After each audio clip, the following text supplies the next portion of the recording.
Right, I've just hit start recording, so let's pray, give the time we've got to the Lord. So, Lord, when we come together, what more do we want when we come around Scripture than just to have our souls fed, really, have our hearts fed by you, and Jesus, it's something I will put on a personal level. It's a kind of a thrill to think through what it must have been like for those who didn't have the full revelation that we have of Jesus, but who were feeling their way forwards by faith in the revelation they did have. And Jesus, I always find as I think about that, a real connection with the grace that you have, that isn't based on perfect knowledge or perfect understanding. It's just it's kind of an affection you have for us that's based on our fumbling kind of enjoyment of you. And so, Jesus, I really pray we have that sense through this evening. In Jesus' name, amen. Amen. Amen. So, I just noticed, actually, I have a front screen, and in fact, this screen as well. It's going to say Exodus week 2 all the way through. You can't see it on there, but on what's being video recorded. But I was just explaining to her, I now know why we lost our video last week. We ran out of space. So, I know that this week we should have enough space, but we will have, when you watch the video, it will say Exodus week 2 all over it, even though we're on week 3. So please forgive me. That's not too difficult to forgive, is it? I mean, it's not like if I threw my tea over you, John. That would be harder to forgive, but less likely that I'm going to do it. So now let's I've got to get my let's get the things back. Okay, so. Yeah, so we left last time. We left the situation where Moses heard this and he sought to kill Moses, if you remember.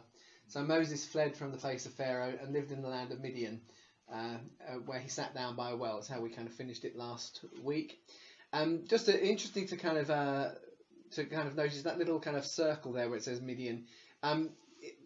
Technically, I think most people believe Midian runs quite a way down the coast of the Red Sea, not just along the Gulf of Akbara. I noticed that after last week. I thought, oh, you know what, it's a bit too small a region. The Midianites were kind of nomadic in many ways, but they also had their own land, and they kind of roamed around over huge chunks of Arabia, because Arabia is not a great place to settle. You know, it's a very dry and very arid. But as we're going to see, there are some centres, so just kind of flagging that map doesn't necessarily tell the whole picture. So let's go to, where are we? There is actually Moses, probably because he's heading out fast. He's heading from Egypt on a speedy route. He's probably going to stick on the kind of main trade routes. And there is a trade route that just kind of runs across the top of the Sinai Peninsula from the top of the Suez kind of Gulf.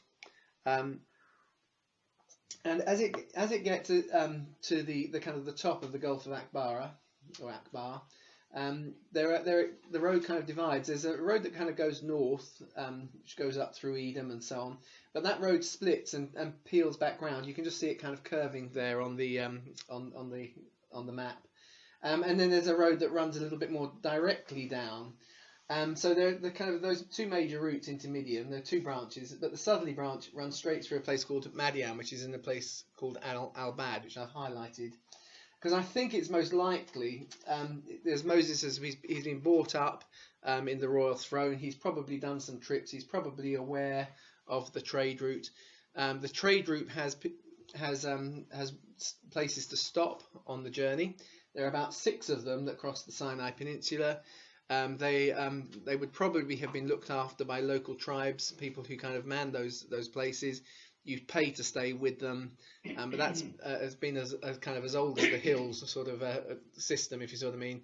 They provide swords and protection against people who might try and rob you of your goods otherwise, and you pay them for the services of lodging at their watering holes. And that hasn't really changed, for the simple reason that you can only do that where there is a natural oasis. And so we have kind of documented evidence going back hundreds and hundreds of years of there being 6 going across. And then as you run down, there's 3 watering holes as you run down the coast of Akbara till you get to Midian, which I've highlighted. Because there is a very kind of strong consensus, interestingly, of all the things that people think about the Book of Exodus. We find that one of the kind of the most solid is understanding that this is where Moses stayed when he goes when he flees to Midian for this 40 years. It hasn't moved forward yet. There we go. I pulled this one out of somebody else's books. That's why it's a bit fuzzy as a picture, but it was the first one I was able to find. It had that little grey blobby area. You can see, you can't tell what it is on this map. It looks like some sort of mutated seahorse. Can you see what I mean by that? Now, yeah, sea dragon, yeah, something like that. Which is actually the top of a mountain ridge, and that's quite useful. But you see the two routes running down. So one runs down one side of that mountain ridge, and the other runs down by the coast. And so these are the kind of two main trade routes running into Midian. So the northern trade route takes you up past the east of the highlands, which are marked out on this map as being Hismar. The region is called Hismar. Northern trade route, the darker inland areas are ridge of mountain peaks. Yeah, so that's just another. I call it a more accurate view. In other words, not that in one sense it's more accurate. It's just it's got some detail on which the that previous map didn't have. So Josephus tells us, and I've got this little kind of flag that's marker, that Moses lived when he travels to Midian. He lives in the city of Madiana, opposite the Red Sea, which in this case is probably, there's a big chunk of, obviously Midian is opposite the Red Sea, as you can see, but probably he means the Gulf of Akbara at this point. A guy called Alois Musil, who's a 19th century theologian, an explorer. He's kind of a real Indiana Jones character. He was a Catholic, taught at a Catholic seminary, goes off and explores around the ancient world. And he wrote a very kind of detailed description of the region and the peoples, and kind of captured, before they got lost in the modern world, from kind of local memory, some of the traditions and so on. And he first located that there's lots of potable water on the old trade route into Midian, and he recognised what I put there. Yes, the first. Sorry, he was one of the people. He identified what he saw as a settlement of Midian, which is the first kind of area where there's a lot of potable water as you come in. You get then Ptolemy the second. Ptolemy the second. Ptolemy in the 2nd century, who is sometimes referred to as the world's first geographer because he tries to describe the world. He also records that there's a settlement in northwest Arabia called Madiama, and Eusebius says it's Madiam, where Moses lived. The Quran even records it as Madian. But almost everybody recognises these are all just ways that, as you translate into different languages, they're all the same place. And that location is at the that Al-Bad kind of area, the springs area. It's just worth flagging at this point as we're doing the story, because we're going to see, as we think about, we're going to touch on tonight the beginnings of the idea of Mount Sinai actually being over the Red Sea and into Arabia, one of the theories actually makes this area the area of Elim, because there's a lot of water there. So one of the theories of the trade routes. I actually, in the end, I don't settle on that particular one. I think, and part of the reason I don't is because there's such a strong consensus that this is where Moses stayed when he flees out to Midian, if you see what I mean. Because it wouldn't make sense to the idea of him being back where he was with no reference to the family that he's left there or any of those things.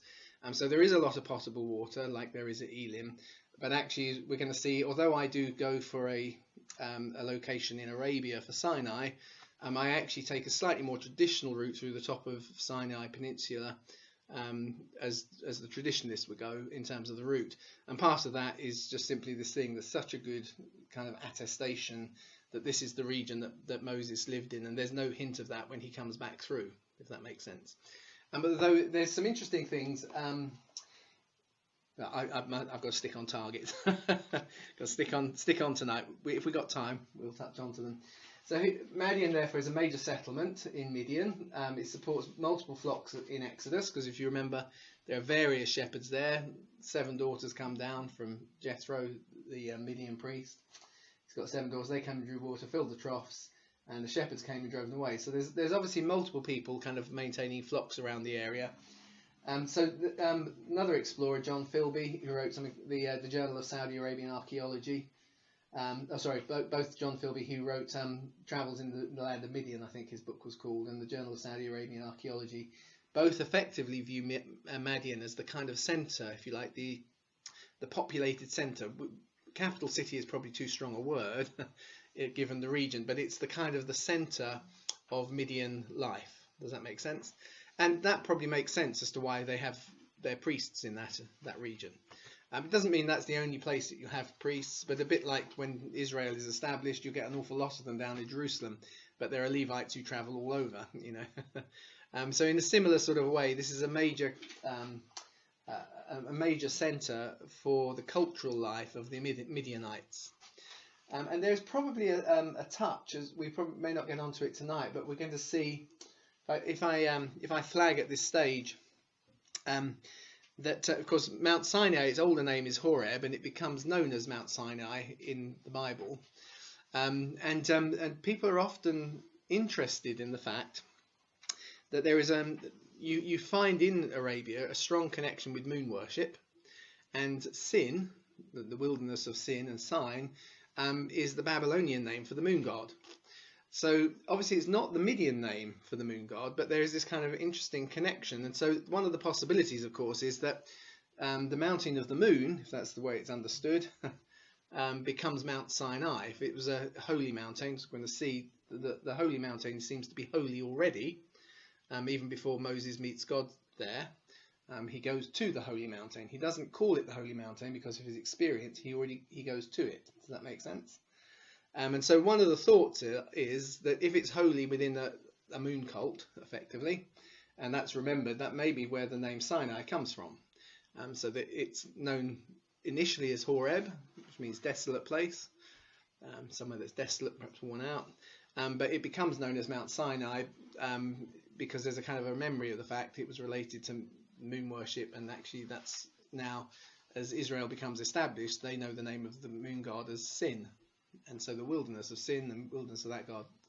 And I'm touching on this because tonight we're going to cover a lot of material that if we were doing this a different way, I would spend hours on, in the sense of the kind of theological implications about Jesus. But I'm kind of trying to use these evenings to focus, if you like, on the kind of archaeological connections of the story, if you sort of, you know. So I'm just kind of touching on this kind of etymology of the name at this stage. So anyway. Let's keep. So Moses comes up, defends them, that's the 7 daughters, and then watered their flock. So when they came home to their father, put in Reu in red, they said, an Egyptian man rescued us from the shepherds. He actually drew water for us and watered the flock. And so he said to his daughters, call him so he can eat a meal with us. So Reu gets called Jethro a few verses later, in Exodus 3. Numbers calls him Reguel with a G. And that's simply because the G sound has a more of a H sound, and actually you find as it gets translated and updated, sometimes it gets dropped. So it's highly likely that the guy's name is probably with a, I can't really do that rolling, whatever, wlll, and that's come to us in 2 ways, Reuel and Regul, if you see. Jethro is an alternative name for him, and we have other evidences from that kind of Midian area of people carrying 2 names. So it does that wouldn't surprise you even if there wasn't evidence. It's very common for people to have more than 1 name. The slight little strange thing is that some translations will call him Hobab in the book of Judges, but there's probably a mistranslation of the word for father-in-law, because, well, I say it's a mistranslation. It's the wrong choice.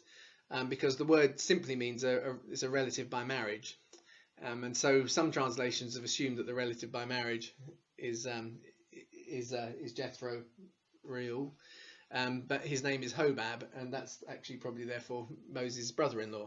Probably he's got a son as well as 7 daughters. That kind of following the story, piecing the bits together. So Moses agrees to stay with him, and he gets married for a 2nd time. And they actually have a son. We don't know how soon it is.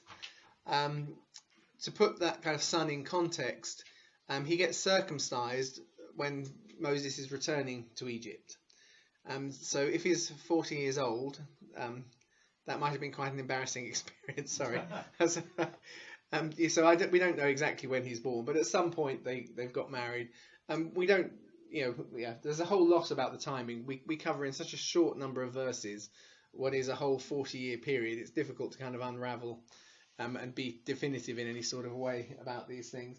But it's just interesting to notice the name Gershom. There's a hero in the book of Judges who is kind of the same words but the other way round. He's actually called Shamgar. Do you remember Shamgar and Gershom? It's the same parts. And so the Sham or Shem is like the word for a name, but actually the word for a name is used in Hebrew it kind of can mean something's nature. The name captures something of the person, and so the heavens are the Shamayim, and there's the Shem because they are the source of the nature of everything, the source of the name of everything. So you get the kind of the flexibleness of that. So sometimes it's kind of, people translate it as things like it's a stranger there. Some translations use it as exile, put it as exile, or exile by nature, exile by name. But equally, that stranger there, you could also turn it into a stranger here. And there's some debate as to what is Moses saying at this stage. Is he saying, I was a stranger in the land of Egypt because I didn't fit in? Because actually, if you think about it, he is a classic. What I was thinking, looking at you, Andrew, do they call them as Third Nation? What is it? Kids who are born don't really fit in anywhere, do they? Yeah. What's the phrase for them? Yeah, the phrase is when you have missionary parents go to a nation, they have a kid and they're born there and they grow up, and the kids never kind of quite fit in their home country, and they're never quite part of the country they go to. And so there's a phrase for them, and Moses is kind of classically that, if you think about it.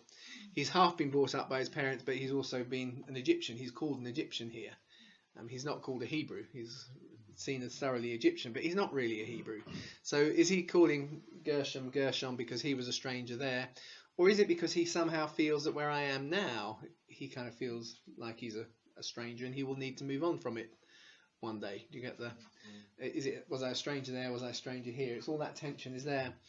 I'm not doing it tonight, but if you watch the little video we recorded looking kind of at the beginning of the book of Exodus for partners, so on the partners video section, we looked at the run of names of from Moses, a son drawn out who's a stranger there, and we looked at the little kind of flow of names, and you can kind of see a little prophetic flow within them. But we're not doing that tonight, so most of you can catch up on those online. Now we come to it says Exodus 1. Is it Exodus 1? Yeah, I think it is. It's Exodus 3:1. We come to where it starts to get interesting. So Moses was keeping the flock of Jethro. So the name is changed straight away. His father-in-law, who was a priest of Midian, and he led the flock to the far side. Highlighted that because there's some debate on it. To the far side of the wilderness, and came to God's mountain, to Horeb. So across Arabia and the Middle East, this is one of the things we get from this guy Philby. He writes about these things. Bedouin flock migrations have remained pretty much constant, it seems, for thousands of years. They're not kind of done by trial and error. They can't be, because actually you have to know, when the land is as arid as this, you have to know where to move in different seasons. And so we're told here by John Philby that local Arabs send their flocks down to the Tihama valleys. That's the coastal lowlands. So this is in Midian. They go down to the coastal lowlands in the winter to avoid the intense cold of the Hismar, which is the uplands. Do you remember I showed you on that map, the Hismar, Tihama? So he's saying they send them down during the winter because in the valleys around the coastal regions, the air stays very warm. So they send them down there. But likewise, it gets far too hot in the summer.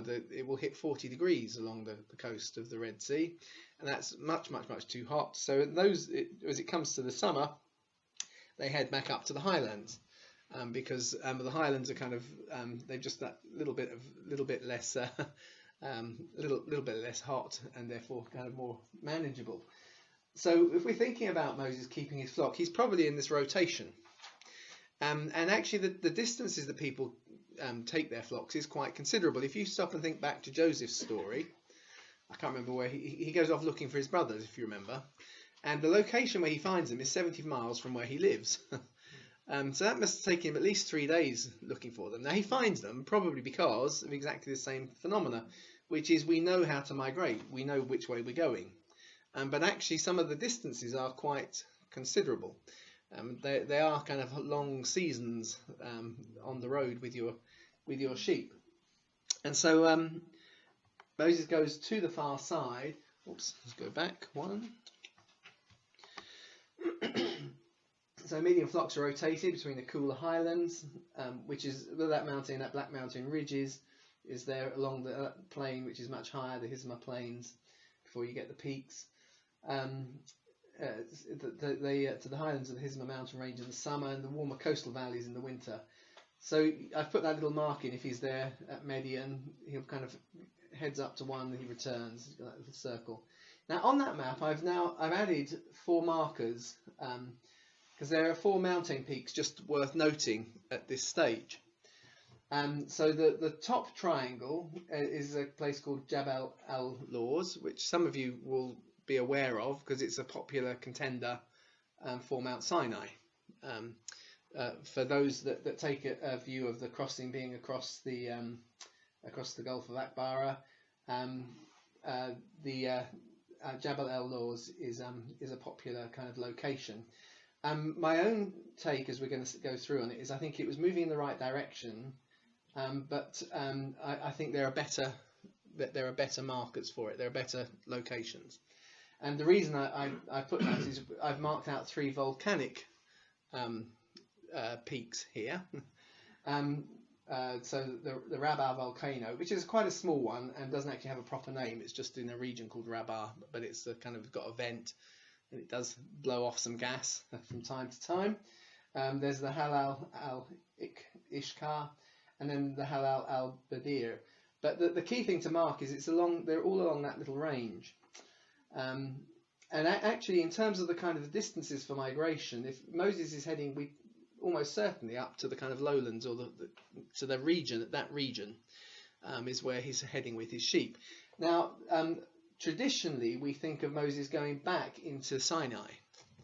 And as I think I touched on this last week, some Bibles even say he went west to Sinai. So they take the word, which I've got there as the far side. The Hebrew quite literally means the behind of the desert. And it depends a little bit how you think about it. Some people say, well, east is the front, therefore the behind is to the west of the desert, which is how they get there. But that's being a little bit more precise than normally you would do with the language, but I understand it. And some of those that want to dismiss that, if I can put it that way, will do so with equal certainty, which is probably equally misplaced.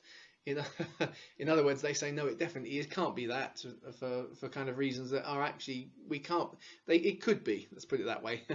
It could be. I think that it's more that the normal natural flow and the natural kind of thing for someone to do if you're taking sheep out of the valley to get to highlands. Why walk them 70 miles in a valley before you start heading up? Does that make sense? It makes much more sense, and actually, as they were observed by that guy Philby, the Bedouins still kind of work from that coast and head up towards this mountain ridge, which right at the top end there you've got the Jabal al-Lawz, which as I say has the reason why it's popularly seen as a possibility for Sinai is because the archaeology of the region throws up and shows things like calves being worshipped. But actually, the mistake to make is to think that that's unique to that mountain. Actually, it runs all the way along here, because Midian is a moon worshipping culture. And just to note this, when we come to the golden calf moment, the calf is a symbol of the moon. And the reason being that when a calf starts to grow its horns, it looks like a new moon. As it gets bigger and older, its horns start to bend and curl. Does that make sense? So you find the motif of a calf with a nice crescent moon-shaped horns becomes associated with worship of the moon, and we do uncover these things in this kind of region of Midian. And so some of those things were kind of found, and that was exciting, and so on. But actually, you can find the same things right the way down that mountain run. And I think, and you were showing me last week that picture of the split rock and so on, which is I had a quick look at online. The problem with the split rock image, which it looks really nice with the split, is from a geologist's point of view, those things happen in the sun causes a split in the rock, and then it gets weathered by the sand. But as who was saying this about Chris? It was you that was talking about when you went to Israel. You were in Sinai, but they were showing you how to get water from a rock by hitting it, weren't they? That's the wilderness of Zin. In the wilderness of Zin, yeah. Limestone rock. That's so right. Yeah. Yeah. So by hitting the rock. So the thing that, as I was saying, Chris, is true there is actually is more likely on that occasion the water from the rock is actually a phenomenon that we understand. What you need is a large limestone or something similar, a porous rock, large porous rock. What you do is you break a part of the surface off, and you can actually get a flow of water coming out from it. So although it's an attractive thing, and it was part of the process that drew people's thinking about where Sinai was into Midian, I tend to think that the volcanic region is a better marker for reasons which we'll see. And if you've been jumping ahead on your notes, you'll be way ahead of me. Deuteronomy 4, of course, this is just one verse. When we actually come back, when we come back for the Israelites coming to the mountain of God, I'm going to put description after description, showing you ancient descriptions of volcanoes next to them, and you'll see they are almost word for word. They describe the mountain of God gets described like a volcano. The thing that's unique about it is 1,000 years before anybody else has done this. You see, so 1,000 years before anybody tries to describe a volcano, and we have descriptions that sound very similar to what they do 1,000 years later when people start to describe them. But I've just pulled out one here, Deuteronomy 4. You came near and stood in front of the mountain, and the mountain burned with fire, in the heart of the sky with darkness, cloud and thick darkness. That volcano was taken yesterday, that picture. Just don't say I'm not current. We might be looking at something that's 3,000 plus years ago. But that picture, so you got the idea of you've got burning with fire, the heart of the sky, because it's right up there, the fire is right up at the top, and there's smoke coming from the top of it. And the thing we always, because we don't live in a volcanic region, but of course the thing we forget is people live at the foot of these things for generations, with the smoke and the fire and so on. So you can be very close to them quite a lot of the time without harm. It's just when the thing finally does decide to pop, that's when you don't want to be anywhere too nearby. So this is the Mayon volcano in the Philippines. So that January the 23rd, 2018. Is it 25th today? It's 25th. 2 days ago now. 2 days ago, yeah. And so that little, I've just kind of highlighted that thing on my little paper map. Can you see that's from Google Earth? Can you see the shape of the? Can you see the thing? So I'm just kind of, it's just kind of nice to see this is a genuine. We're talking about a genuine region, and that kind of crest. Now, if we think about this, is now Saudi Arabia, and Saudi Arabia, of course, we all understand is full of natural gas, oil. And so on, as well as it has volcanoes. It has these active volcanoes. It's a very fiery place. So we're thinking about the kind of the descriptions that are coming along. So I've got, he's keeping the flock of Jethro. He led the flock to the far side of the wilderness. That word far side, Akar, is literally the back part, figuratively is behind. Horeb means desolate.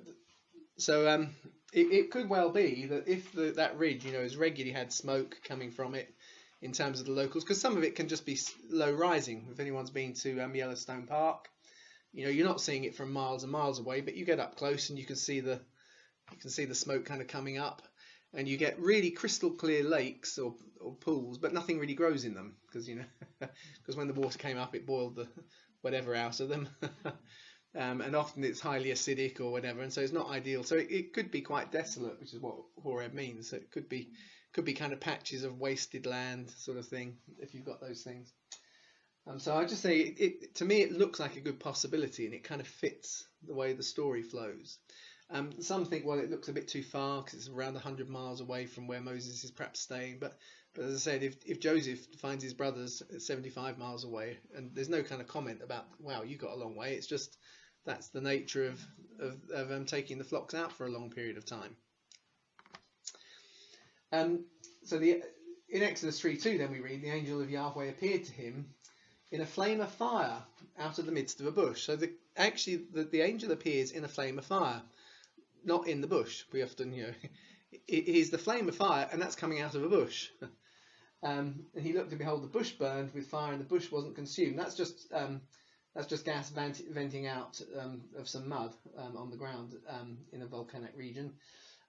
Technically, there's vegetation around there. This actually happens in volcanic regions. Next picture. That one over there. Can you see there's actually a bush in there? Because it's not that, in one sense, in volcanic regions when this kind of thing is happening, it's not that unusual for the fire to kind of find a leak and ignite in a context where there's a bush sitting there. And actually what happens is that the bush acts like a wick, and it will burn for much longer than it should. So if you went and set fire to the bush because it was hot, it burns up, it disappears. But because you've got gas coming out, it's kind of actually the burning is really happening in the gas. And what then happens is that the heat starts to get into the bush, and the oils and so on start to come out, and it's a bit like the way a wick works, drawing up the oils from the wax, and it burns like a wax. So then you actually have a slightly rarer phenomena, but it's interesting because this is part of the fauna of or the flora, not the fauna, the flora of Arabia. The acacia sael tree, which is any kind of acacia, this would be true, but the acacia sael is common, which is actually, we know it biblically as the wood shittim, which they build the Ark of the Covenant from, among other things, because they are in this region, and that's where they get the wood from. So it's this type of wood. That particular tree will last for as long as the fire, because it does it itself doesn't burn, it tends to charcoal. So in other words, it releases all of its stuff and it becomes a charcoal frame. So if you put that into a gas vent, it will go on and on burning, and you'll see the shape in the end of the thing standing there for ages and ages. What will knock it over is the wind comes along, blows over the fragmented pieces. So there is a thing where, as we come to some of the miracles of the Exodus, there are certain miracles that have no natural explanation. And so when I put things like this, people sometimes they worry. They think, oh, well, don't you believe in the supernatural? I do. But equally, we find that often Scripture describes God working through natural processes supernaturally, if that makes sense. And there's actually, it helps when you look at rooting the historic side of the book to understand this is something that happens in this region. And actually, the Bible doesn't say God did something totally unusual that nobody had ever seen before. It's something that Moses has not seen before, and God spoke to him out of it. That makes sense. Later, when they crossed the Red Sea, God sends an east wind, and it is in the east wind does something that helps them cross. So the east wind is a natural phenomenon, but God is doing something supernatural through the east wind. Does that make sense? Similarly, an east wind brings the locust. An east wind is a natural phenomenon. Locusts are a natural phenomena. Frogs in September, as we're going to see tonight, are a natural phenomena of the Nile. The difference was, on this September, they all left the Nile and went into people's houses. So, God is taking the natural phenomena. And when we actually see, because if you stop and think about it, for those who claim these stories have been written after the event by people inventing a story, who don't have travel journals that tell them about the topography or the fauna in a particular region, how do they get all this so right? Just a real quick question. Yeah. Are you saying that it is not a phenomenon to have the east wind bring in a bunch of locusts? Not particularly an unusual one, but at this point it's the flow of events and the intensity of the events that God is working through. But things like when Moses throws his stick on the ground, it becomes a snake. Clearly, that's not any natural phenomena. That's God at work. So what I'm saying is that as we go through the miraculous, and part of my experience of God working is you get this interesting mix, because for God it's all just natural, if you like. For us, we make a division between that's natural, that's supernatural, but he arranges, if you like, the natural events of the world in ways that supernaturally reveal him. If I can put it those ways, yeah. But the thing that is kind of interesting, you see, and as I'm saying, is that seeing as we do know that there's something of this is happening in the natural, for someone who doesn't believe that these stories were true and they just made up, they have to explain how come they described phenomena that are part of the natural flow. When I say the natural flow, they're unusual, but we do know they can happen and how they happen. So it's not usual to see a bush burning like this, but the point is you can find photographs of them on the web, and people will talk about different trees when they get caught in this ways. And as I say, there's a nice contender which is all over Arabia. It's also in Sinai, which is the wood we think of as shittim wood, which actually, if it gets caught like this, turns to charcoal, doesn't disappear, so it just stands there. So there's a kind of it's interesting to note the description kind of fits something that we know belongs to the region. So, but God is in this. Would it be, sorry to interrupt. Yeah. Would it be that I mean, Moses being in the region would have seen what's left of these charcoal trees and bushes and whatnot. So, but the unusual thing was that there's a burning bush, fine. Yeah. Well, actually, it's not even becoming charcoal. So Yeah, that's a supernatural element of it. So you have a natural thing like that. It could be, yes, it could be, yeah, exactly, yeah. It gets his attention. Yeah. Because maybe not every day, but he's seen these things. He's seen the result of these things. Yeah. Well, there's a burning bush. Actually, the leaves aren't withering up, nothing. Yeah. There's flames all over it, which wouldn't happen in a natural case because they'd go straight away. Yeah. And then so that's I'd think of it is that this was unusual. Yeah. I think the story about the water and why Moses wasn't allowed into the promised land because he hit the rock, which I never understood till I went there. Yeah. What it was, explains the difference between Moses, if you like, the man of faith, all right, and Moses, the man that tried to help God along, because the reason, the first time God tells him to speak to the rock and the water comes out. So if you like, it's a natural phenomenon, but God makes it happen. Yeah. The second time when he hits the rock, he's under pressure from all these people, so he gives God a helping hand, but that's not what God instructed him to do. Yeah. And he hits the rock. So Moses must have known the difference between God using things in a supernatural way on the one hand, and him using natural things just to placate the crown. Yeah, and I think when in raising these things, because I'm always kind of conscious, is we tend to have a spectrum of understanding of the kind of how and when on the kind of the supernatural things, kind of how they step in, and in highlighting what I'm highlighting is it's a bit like when we look at the crossing of the Red Sea. We'll see there are various natural types of phenomena that can be at play.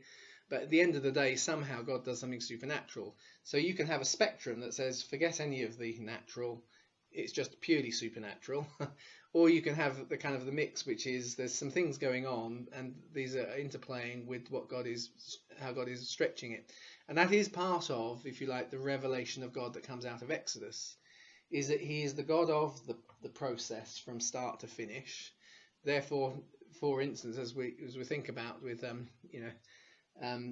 if quail do fly in from Africa, in their migration route from Africa to Europe does stop, and in the middle of both Sinai, they can stop actually in Sinai and in Arabia.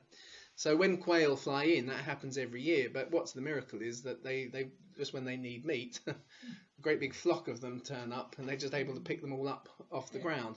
Now, because if you have a big view of God, God understands the process. Even as he's led them, he's got them to there just at the right point. So even though in one sense you can say, well, it's a natural thing, it happens every year, the point is it happens just as they get there. And so you kind of get that image of how God is somehow overarching and at work within the whole process. That making sense? So, but I'm just kind of highlighting to say that this is a phenomenon that can be kind of encountered, the idea of a long burning bush, a slow burning bush in the region, and so it draws Moses over, and in that context he clearly is encountering God. So God is speaking to him out of the fire, out of the bush, and God is encountering him in this kind of context, and speaks to him, as you know. So I'm just going to touch on this Horeb, the holy mountain. So Moses came to God's mountain, to Horeb. So I just put in here a note, Moses doesn't name Horeb God's mountain, which is, he does that a little bit with other sites. I've got that there from Exodus 17. He, Moses, called the name of the place Massah and Meribah because the children of Israel quarrelled and because they tested Yahweh. So the implication sort of is it's kind of an area that people talk about as God's mountain. And actually, we find that phenomena right the way through the ancient Greeks, the Romans, Icelandics, Japanese, Indonesian, and Hawaiians you find all of their ancient cultures refer to volcanoes as holy mountains. So, because in the minds of people, there is something unusual going on there. So there, and in kind of building the story, Moses' father-in-law is a priest of Midian, and he sent Moses off with the flock, and he'll say, you know what, you'll be heading up near the holy mountain. As he's heading up near the holy mountain, he suddenly sees something that attracts his attention. He doesn't understand it. He goes there, and God speaks to him, but God doesn't speak to him as the moon god at this case, which again is one of the revelations of the uniqueness of the God of Israel. He's smack there in somebody else's territory, but doesn't seem to be bothered by that. We've had this story already in Abraham. So Abraham, he picks him up in Ur of the Chaldeans, but he says, you're going to go to a land I'm going to show you, because I don't really care about these boundaries and tribes that different people worship me in different areas and with different names, because actually I'm above all of that. So this is actually part of the monotheistic revelation, is if he is appearing in a context which is already thought of as, in one sense, a holy mountain for something more pagan, but he meets Moses and he speaks to him, and as we say, Moses seems to be embarrassed almost by it. We haven't got there yet. Moses said, I'll turn aside now and see this great sight, why the bush isn't burnt. And God called him out of the midst of the bush and said, Moses, Moses. And it's obviously a bit of a shock. Moses says, here I am. And God says, don't come close, take the sandals off your feet, for the place you're standing on is holy ground. Just a little kind of touch here in terms of the flow of the Bible. This is the second thing that God has called holy. It's just interesting to notice. The first thing God ever calls holy is a time. So the seventh day he called holy. Okay. So God's made a time to be holy. Second thing he ever calls holy is a place. And the third thing he ever calls holy are the people who spend time in that place.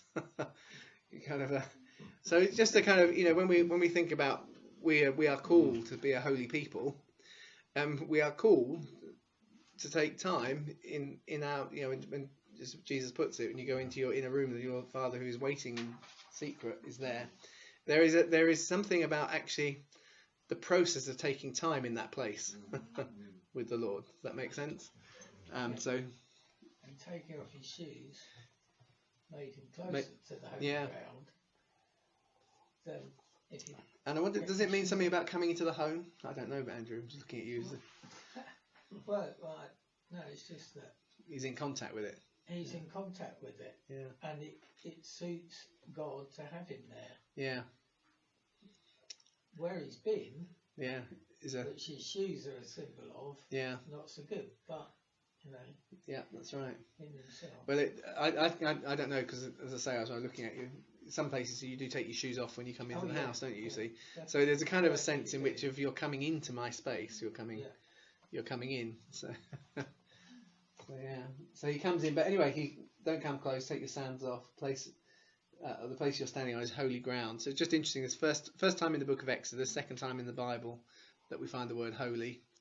And the first time is about a time. This one's about a place that he's got to bring all of the people of God back to. And after they've been there, they become a holy people. So, God said, "I am the God of your fathers, the God of Abraham, the God of Isaac, and the God of Jacob." And Moses hid his face because he was afraid to look at God. And I think we so easily miss that little statement. But actually, to understand him, he's an Egyptian. He's come into Midian. He's been called the Egyptian, but he was never really at home in Egypt. And he got rejected by the Egyptians and rejected by his people. He comes to Midian. He doesn't really kind of know how he fits in there, but he's married in now. And suddenly God is talking about the God of his fathers. They must have been a million miles from his thinking. And so he doesn't want to look up at the why.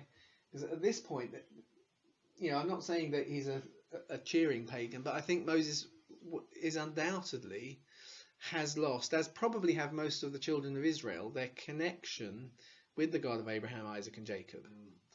They have been living in the land of Egypt, as we saw when we looked at that was it second or first week. We can find inscriptions in Semitic to the god El, but giving him a wife now. So they're beginning to absorb the kind of the thinking and understanding of their God in the kind of the pagan ways of the nations around them. So that's Israel, and Moses is probably even worse, and he's now married into a Midianite family who are into moon worship.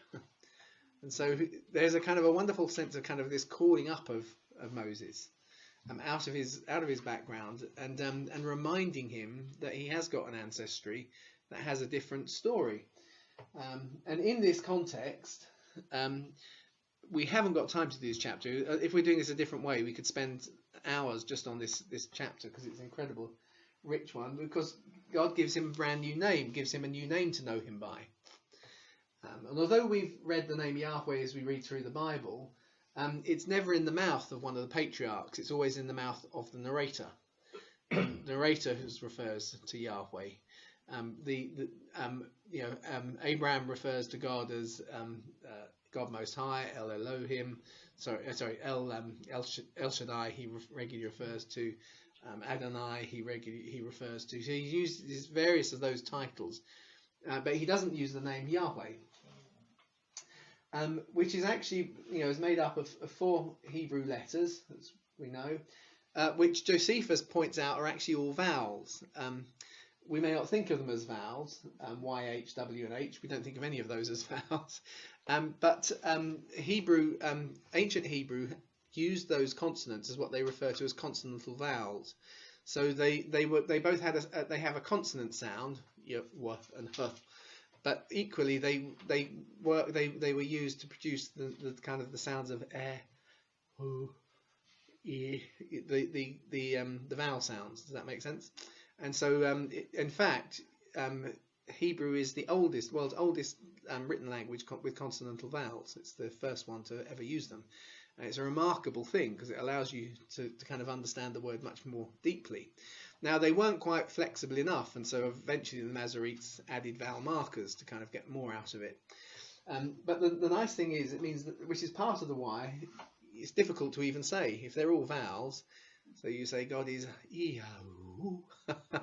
It's hard to say.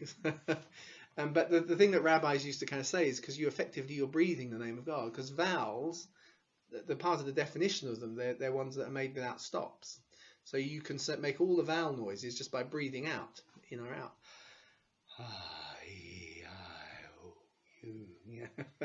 You can just breathe out. So they're saying that every time a man breathes in, you actually are breathing. You're engaging with the life of God. You see, it's a nice little thing, isn't it? And so he takes God gives him a name that is based on the verb hawah, which means to be or to become. And actually, in its form, it's closest to meaning I am or he will be, which I think is a wonderful tension, because you get this tension of God who has always been, but equally there's someone coming. He will become. Does that make you see that? And so the actual name Yahweh is, if you took the verb hava, and you kind of, the way that Hebrew works, it amends both ends and endings, starts and endings, to kind of, it comes out closest to meaning I am or he will be. And then the pictographic meaning of the word, as you've seen before, so the yod was originally a hand. So these are the letters that Moses' people are writing in. We've seen that the Semitic peoples are already writing like this. So it's a hand, it's a bloke going, whoa, what's that? With his hands up. There's a nail, and then somebody else saying with his hands up. So it kind of literally the pictographic flow of meaning is the hands see it, the nails see it. And the reference there to John 25 and 27 is where Jesus says to Thomas, see my hand, see where the nail has been. Yeah, it's see my hand and see the nail, see the hand and the print. It's it's a kind of a wonderful thing, but this is a new name. And so this is the God of the ancestors, and somehow you've lost connection with those ancestors. But I'm giving you something new, because we're about to do something totally different.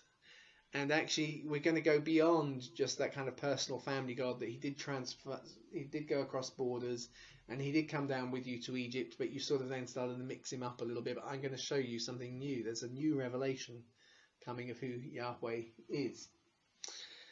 So, but no, as I say, Moses at this point actually still has connections with his family, because we know the story. I'm not taking time on it. Just to, the word apostle in the Greek version of the Old Testament appears something like, I can't remember how many times it is, something like 17 times, I think, in that one chapter. And we refer to the apostles and the prophets, and the apostles are normally the leaders that God sends to do things, whether they're the judges or whether they're David or whether Solomon, etc. But this is, in one sense, it's the passage that gives the idea of these are the apostles, because God is sending Moses. I'm going to apostle you. I'm going to send you to Pharaoh. And in that context, we remember the argument he has and so on. But the thing I just really wanted to draw out is probably in this 40-year period, because we must be getting near the end of it now. During this period, that some level of connection has stayed with his family. We're going to see in the way that Aaron kind of talks to him, it may not have been totally current, but somehow during that period he must have got a message back to Egypt. And Aaron, because God says about Aaron, your brother the Levite, I know that he can speak well, so he's going to come to meet you. Behold, he comes to meet you. When he sees you, he will be glad in his heart. And Yahweh said to Aaron, go into the wilderness to meet Moses. You've got God kind of doing the two things. One, he says to Moses, tell you what, Aaron's on his way to see you already. And then we read that presumably this has happened even before he's said that. God has already spoken to Aaron. He probably knew how it was going to go. And so he's told Aaron to go out and visit his brother. So he must be vaguely aware. He gets that prompting, decides I want to go and find Moses. He may have visited before, but it doesn't sound like it's a regular thing. It's an unusual thing for him to come all the way across and to track him down and find him. It would be interesting to know how God spoke to Aaron. Yeah, and we again, a lot of it comes down to the experiences we have ourselves. So sometimes we just get prompted and we go and do something and we discover it was exactly the right thing to do, and we look back on that and say, so God spoke to me. But at the time, it just felt like, I just wonder, And other times, you do get, you have those things where the prophetic voice or someone comes and says you should do A, B, and C, and you don't imagine why. I regularly will tell you that was the case in how we moved to Maidenhead. We had already felt that the Lord was saying to move west of London, and I was at a conference and I'd prayed with someone that we would get some movement in the next few weeks, because I was looking at Reading and places. And I was saying, somebody I never met before, we were supposed to pray with the person behind us, turned around and said, the changes you're looking for are going to happen faster than you can imagine. You've got to grab the opportunities when you can. While he was praying, I actually felt God was saying, your wife's pregnant, which was a kind of so I tried to ring her, but didn't get through. When I got home from the conference, she said, how was it? I said, it was good. She said, I've got some news. I said, I know what it is, you're pregnant. And she was. And so she will tell you, it was like, and she found out at the same time I did, but different ways. So we thought, well, let's take this word seriously. And to cut a long story short, I'd been doing ministry for years. 2 weeks later, I had been accepted on a project to do a job that I wasn't qualified to do, with a company that would pay my relocation expenses with their offices in Maidenhead, you see. So that was God really clearly speaking. That wasn't, but quite often it just feels like, do you know what, I'm thinking about this person. You ring them up, don't you? I'm so glad you rang, because that's often happens. So I just kind of saying, the answer you get will depend on what's just happened to me. If I've just had one of those dramatic things, I'll say, it was big signs in the sky. If I've just had one of those, it's a still small voice. I just felt prompted, and then I realised it. So we always bring our experience to interpreting, don't we? That's reality. Which is why it's good to try and experience as much of the Lord as possible, because then we'll probably get better at interpreting what we're seeing. Anyway, we've got to keep an eye on the time. Yeah, let's keep going. Sorry, we got to the end of that section. Yeah, so I'm going to leave it at this point with Moses on his way heading back from Midian towards Egypt. and for the first time. There's various bits in there that actually just didn't have time to really put in. I know that we'd take kind of too long, but you know, there's you know, we highlighted that issue where it seems like Moses has forgotten where he's from, and if you remember, on the way he has to circumcise Gershom, the way I do apologise if you feel offended by me saying this, but the way the King James puts it is Zipporah calls him, she says, "You bloody husband." So she calls him, because she's not happy with the situation, but actually you've got this sense of actually God needing to say, right, you know, you've gone through this thing, we're going to now make you part of this covenant. You can't just keep ignoring. You've been living outside of this. And I think it's useful to see, because sometimes we can be a little bit over pious and see Moses as kind of the perfect spiritual religious leader all the way up to this point. You know, he's been marked out by God, but he's been the hothead revolutionary. He's killed somebody, he's had to run away, he's fallen out with people, he's left a wife behind in Egypt. You know, maybe that's why Aaron and Miriam take issue with him, because he was married and he's left her and he's married somebody else. And so he's not the one. And actually there is a process that God is kind of, almost as he gets hold of him, say, so I'm going to remind you who you are and where you've come from, and then where you're going to go. You know. And I think it's just quite nice to see some of that play in the real person as he starts to have to head back towards Egypt. He's had all his arguments turned over by the Lord, and just to kind of totally win the argument, God said, he doesn't say this in Scripture, but reading between the lines, it's kind of like God saying, I knew you'd say that, so I've already got my Aaron on his way. He'll be here pretty soon. When he turns up, you'll realise I've already behind this. You're going. So he turns around, heads back to Egypt, where we will pick him up after the tea break. Is that okay? Good. You can cover the bit where God seeks to kill him. I know, I didn't cover it, did I? That's right.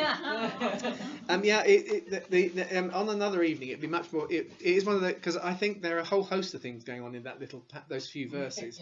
Because you know, I've touched on obviously he is. So you look at it and you wonder. Abraham, of course, has gone through an experience where he has offered his son. And is there something going on whereby in this process, because as circumcision comes into it, which is the sign that is given to Moses, is there something of this process which results in him marking Gershom with the sign that's given to Moses, of him kind of reenacting or revisiting in his own experience the issue of having to offer his son and so on, and God restoring him to him, and we don't really know. We can just speculate. It's Zipporah that actually does the circumcision. It does the circumcision, yeah, I know. Yeah. But doesn't seem too happy about the process either, does she? No, she's not. But No. Is that what appeases God? Yeah, I know, and apparently what's really complicated is the hymn is not clear whether God tries to kill Moses or tries to kill Gershom. It's not kind of clear. It's a kind of a fuzzy one. It's one of those things that you notice, and I keep thinking one day I just need to sit down and think about that for a day or so. And that sounds really indulgent, doesn't it? But actually sometimes it does help to spend a long time. And my experience is, you don't often spot it when you're sitting there, but you sit and think about it for a long time. Then a week later, you go, oh, hang on, that makes sense. It's suddenly. But it's also almost a foretaste. So it's looking back to Abraham with Isaac. Yeah, the firstborn. It's all looking forward to the Passover as well. You're thinking, yeah. No, I think I noticed the same. Yeah, exactly the same. Because you've got the issue coming with the saved firstborns and the blood and so on. And that's why, I mean, it's one of those areas that you feel like, I bet if you stopped and thought of it for a while, you'd see lots of these little threads. But not being able to do that. So good. Well, we'll come back in a quarter of an hour or so, 10 minutes for the second half. So I will stop recording and check how much space I've got. Can I get you a tea? Oh yes, I'll.